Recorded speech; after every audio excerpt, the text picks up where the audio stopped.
Машини, чест, почитание, добър вечер и добре дошли в поредното видео в моя канал. След като официално бях обявен за продажник на Nvidia, реших да сложа тениската GeForce RTX. Единственото нещо, което съм видял от Nvidia за толкова много години, тениска, която получи, когато беше обявена легендарната 20 серия или за първи път RTX преди доста години.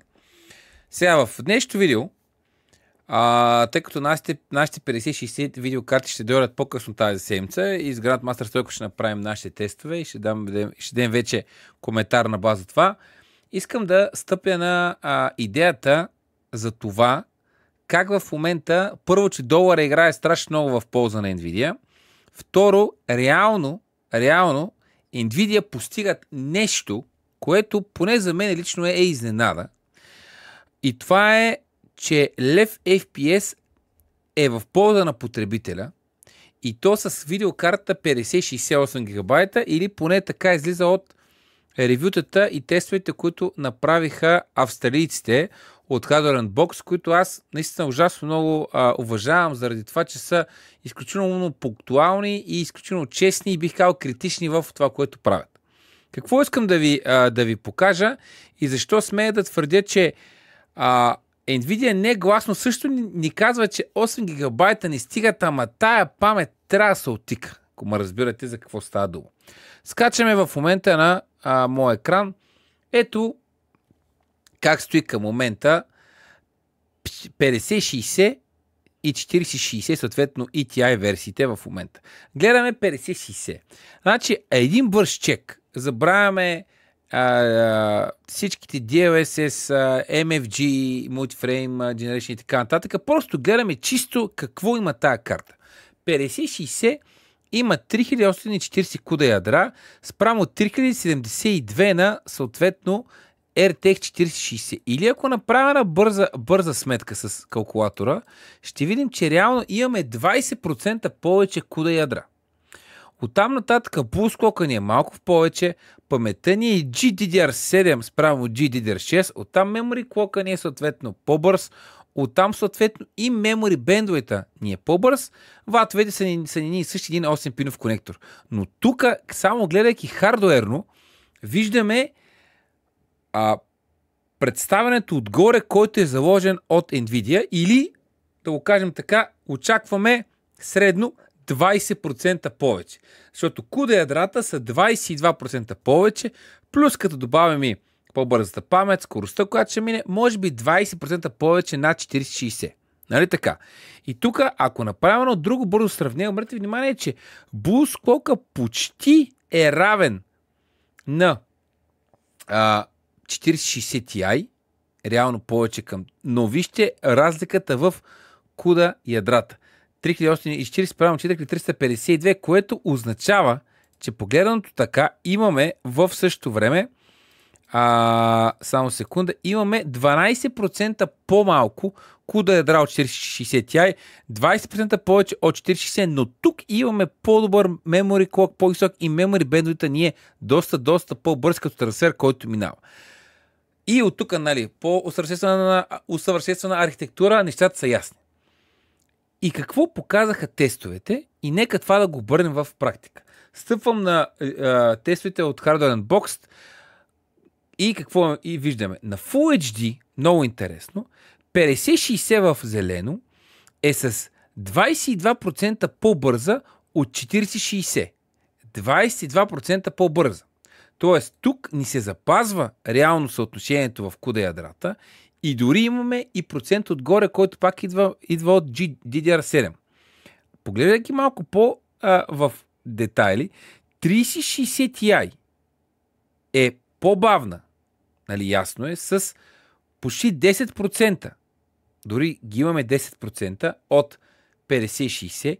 4060 Ti е малко по-добра, но нека да го кажем равна на 5068 гигабайта. Или по-усъвършенствената архитектура плюс по-добрата скорост, идваща от GDDR7, успява да обере луфта от тези 12% минус в броя куда ядра. Това реално ни се вижда от тестовете на Hardware Unboxed. 3070 е реално на същото ниво със своите 8 гигабайта като 5060. Или тук, вместо да имаме 5060 да бъде по-добро от предното поколение, имаме, че е равно на 2 поколения надолу.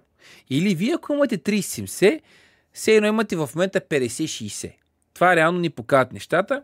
И нещо, което искам да обърна внимание, нека да сложим и една от картите, която я има на пазара и е активна. 7700 XT реално е по-добра с около 12-13% от 5060 при low 1% FPS и по-малко 10% при average FPS. Тоест, нека да окажем така, 10% средно е по-добра. От тук, нали, виждаме как стоят нещата. Виждате 7600 на XT, а колко е надолу, B580 колко е надолу. Минаваме в цените. Както вече ви казах, 5060 8 гигабайта ще е на цена около 700-720 лева в България за моделите, които са най-близки до реално референтния модел, който Nvidia биха имали. Тоест, WindForce, който тук е 936 лева. Видях, че в България цената на 4060 Ti за най-различни брандове стартира от 740-750 лева и стига до някъде това число, че малко и нагоре.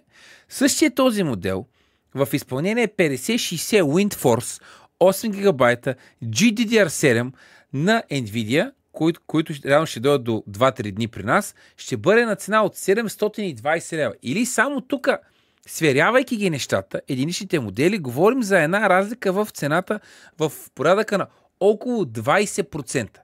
20% по-ефтино от 4060 Ti за същия FPS малко или много.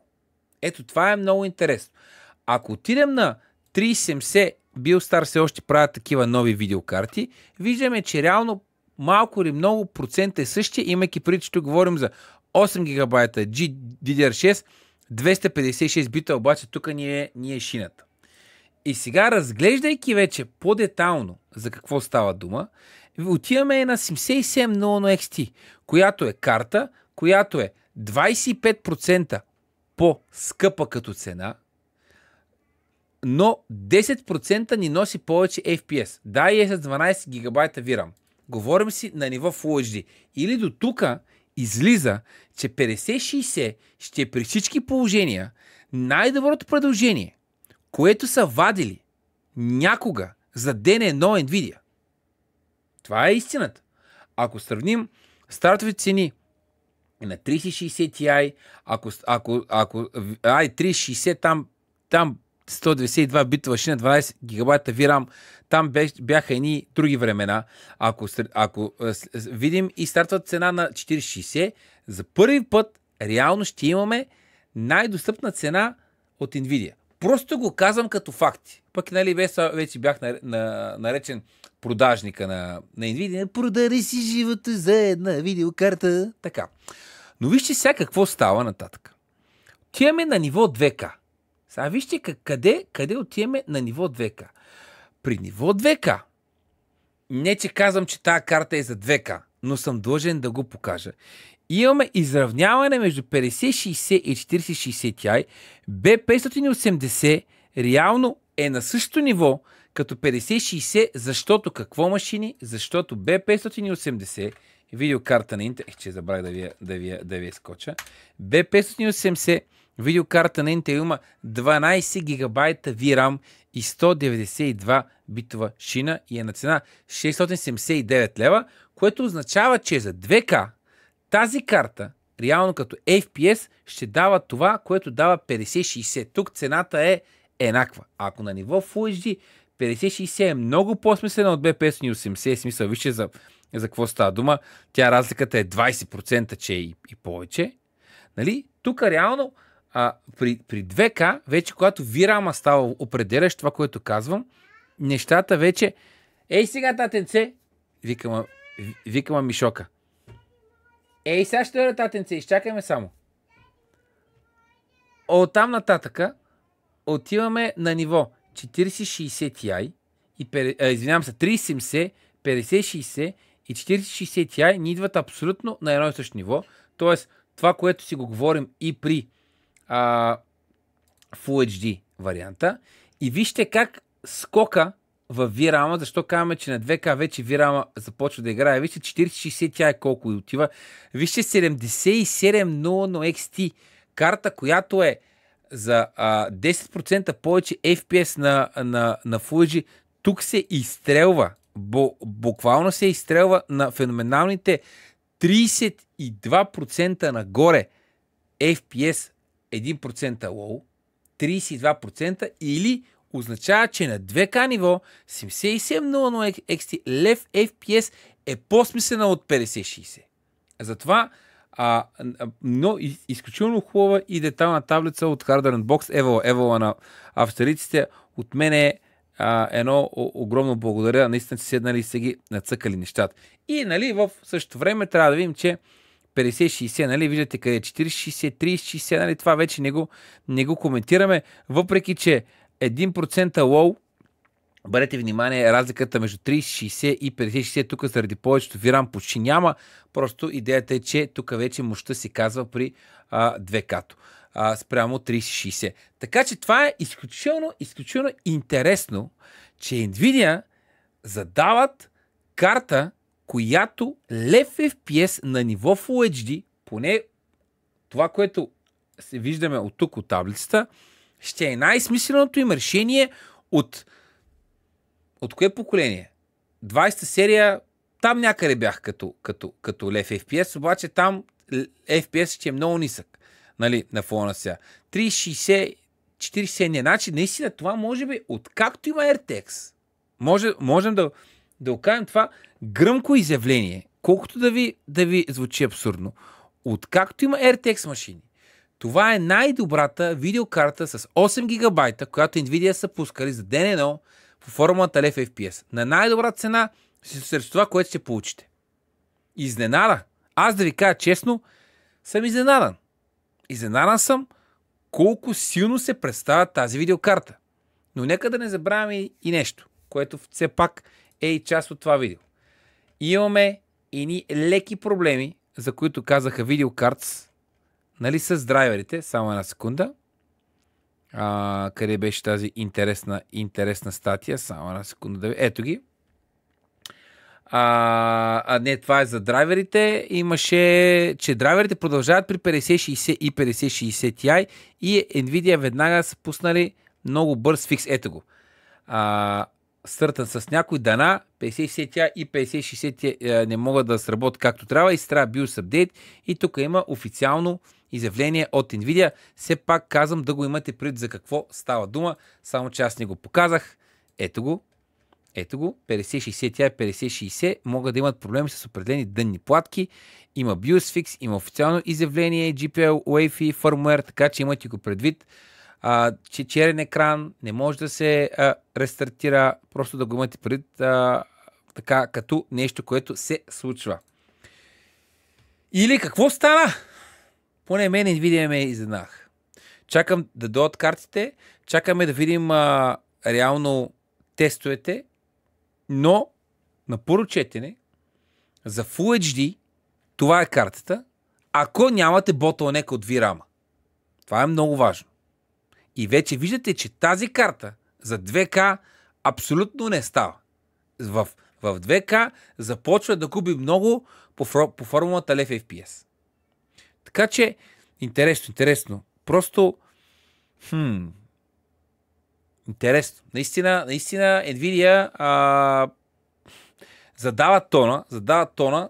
Ще видим как се представи 9060 8 гигабайта XT-то и къде ще е спрямо 5060. Това е много интересно. Въпреки, че се сравняват с TI, но скоро няма да има чисто 9060, ще видим лев FPS как ще се върне формата с 5060, но това ще е през месец юни. Дайте вашето мнение, какво мислите за 5060, какво мислите за тестовете и реално по-скоро сте плюс, че това ще е една добра видеокарта, още сте скептични или сте им били хикса директно на господата от Nvidia. Благодаря ви, ще ви очаквам съвсем скоро в следващото видео. Чао!